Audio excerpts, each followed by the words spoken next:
Chapter 13, Sloka 34. Kshetra kshetrajnayorevam.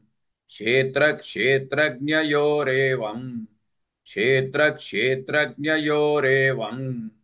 Antaram jnana chakshusha.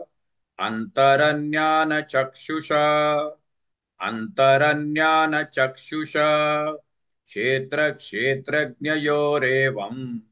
Antaranyana chakshusha. Kshetra kshetrajnayorevam. Antaranyana chakshusha. Kshetra kshetrajnayorevam. Antaranyana chakshusha. Kshetra kshetrajnayorevam. Antaranyana chakshusha. Kshetra kshetrajnayorevam. Antaranyana chakshusha. Bhuta prakriti mokshancha. Bhuta prakriti mokshancha. Bhuta prakriti mokshancha. Ye viduryanti te param. Ye viduryanti te param. Ye viduryanti te param. Bhuta prakriti mokshancha. Ye viduryanti te param. Bhuta prakriti mokshancha. Ye viduryanti te param. Bhuta prakriti mokshancha. Ye viduryanti te param. Bhuta prakriti mokshancha. Ye viduryanti te param.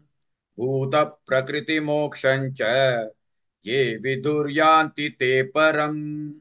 Kshetra kshetrajnayorevam. Antaranyana chakshusha. Bhuta prakriti mokshancha. Ye viduryanti te param.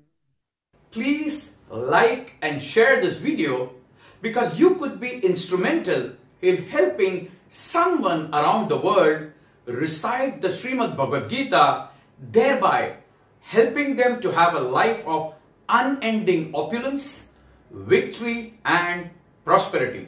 This is mentioned in chapter 18, Sloka 78. Yes, don't forget to buy my book, Leadership Can Be Child's Play. Namaste.